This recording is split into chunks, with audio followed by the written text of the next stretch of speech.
This story took place on February 28th, 2010, in a district called Mubende, Uganda. The villagers of Mubende were in church when they heard the sound of gunfire coming from outside. And they came out and they saw men with guns burning down their homes, torching their crops, shooting their livestock. That was where the gunfire came from. And the men with guns kept them at gunpoint from rescuing their homes, and then marched 20,000 farmers away, saying this land is no longer yours, land that had been in their families for a couple of generations. So why did this happen? It happened because there was a World Bank, IFC, International Finance Corporation project for forestry. Sorry, I accidentally set this up in the introduction. They were doing subsistence farming. Somebody had decided forestry was a better solution. And so forestry happened on this piece of land and not subsistence farming, but it was hardly politically neutral. So why do we care about this? Why should we care about this? Well, first of all, we want to care because, of course, these rights violations are a bad thing in and of themselves, regardless of what any other consequences they do or do not have. It's terrible in and of themselves that these terrible rights violations happened. And second of all, we usually say things like, institutions matter for development. That's kind of a vague statement. It's not very clear what that really means usually. Well, here in this story, it's a lot more clear what that means. Bad institutions are when men with guns burn down your homes and march you away at gunpoint and take away your land. That's bad institutions, and that contributes to a reinforced cycle of poverty. And so, of course, at some level, the academic development literature knows this very well, but somehow it's gotten lost in the infatuation with technical solutions that unintentionally lead to this sort of blindness towards rights violations. Now, why do I say there was blindness? Because this story actually made it onto the front page of the New York Times. It was published in September of 2011. Now, I'm a little bit biased, but for me, being on the front page of the New York Times is like shouting it to the whole world. Everyone must know it once it's on the front page of the New York Times. Sorry for my U.S. New York-centric bias there. But clearly it's a prominent place for the World Bank to be embarrassed that they did a project that violated poor people's rights. But after that, there were two non-events that sort of illustrate this blind spot, this illusion of neutrality that I'm talking about in development. First of all, the World Bank was momentarily embarrassed. They actually said the next day on Twitter that they were promising to investigate. And now, almost 5 years later, 5 years since these events happened, the World Bank has never investigated. There's never been an investigation of the World Bank's own role in these tragic events. And the second non-event was that there was nobody who really protested much in the development sphere. At that time, I was involved in a development blog called Aid Watch and actually covered this story. And I noticed several things. One is there were very few other blogs that were covering this story.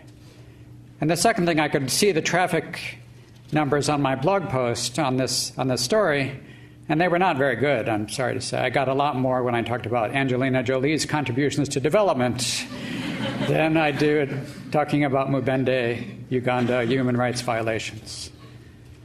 So somewhat perversely, I then decided to write a whole book about something for which there appears to be no demand whatsoever, protesting the human rights violations of the poor. So there's a second myth of political neutrality, is that we're overlooking how convenient the technocratic idea is for Western foreign policy interests. We want our allies in the war on terror. Sometimes these allies are bad guys. They're dictators. They're not very lovely, as I've described Mr. Meles and Mr. Museveni.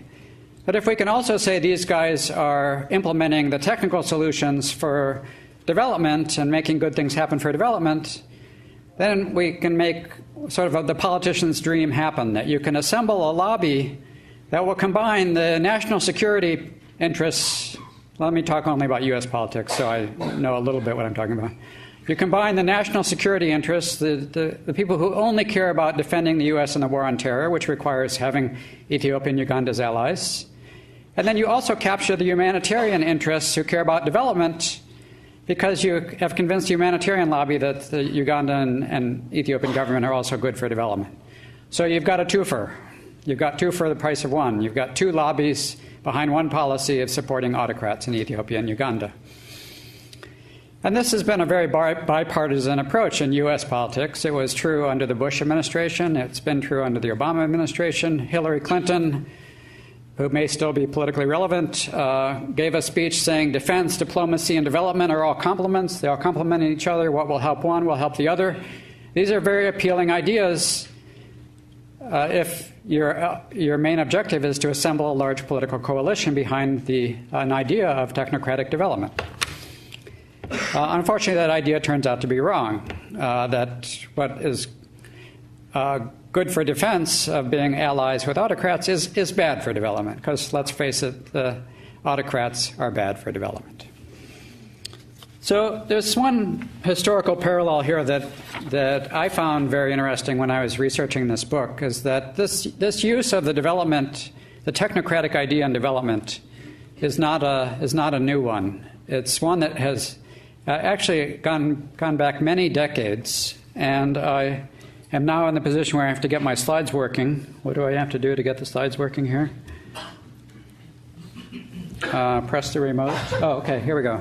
Press the remote. Your speaker is brighter than you think. This is a picture of how Mubende, Uganda looked after the technocratic approach was done with it.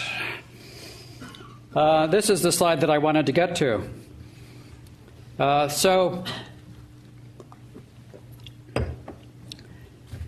This is a slide that compares a set of technical recommendations that were made in a report that was done in 1938 during the colonial era in Africa under a distinguished British colonial official that you probably have never heard of named Lord Hailey. How many of you have heard of Lord Hailey? I'm curious.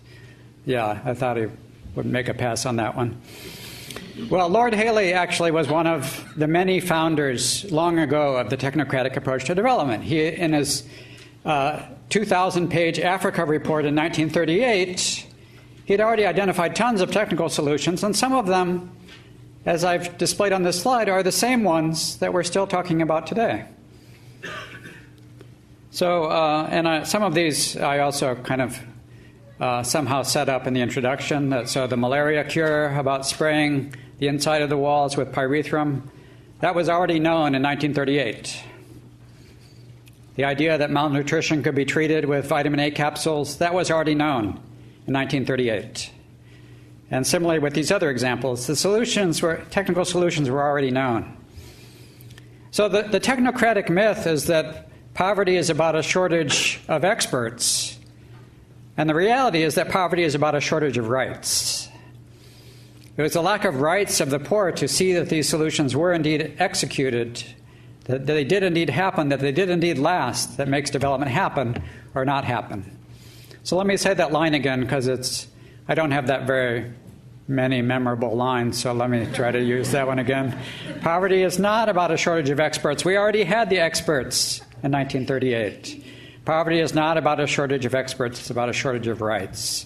The other group of export recommendations was another 2,000-page report done by the UN, consulting experts like Jeff Sachs and sorry, I keep forgetting I'm not supposed to mention the name. And let me diversify by saying Angelina Jolie, I think, was also involved.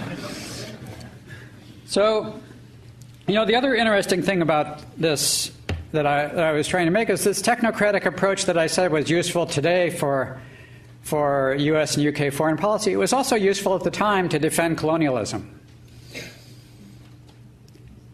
Now, this is a somewhat dangerous area where I'm going right now, where I'm saying development ideas had some colonial origins. So I find it interesting that there was this kind of confluence of interests already in colonial times. I don't automatically want to discredit and insult anyone today for having the same ideas that colonialists had. That's not fair. The times have changed since colonialism. We're no longer as racist or as colonialist as we once were. But it is interesting how the alignment of political interests and ideas has remained really stable over time.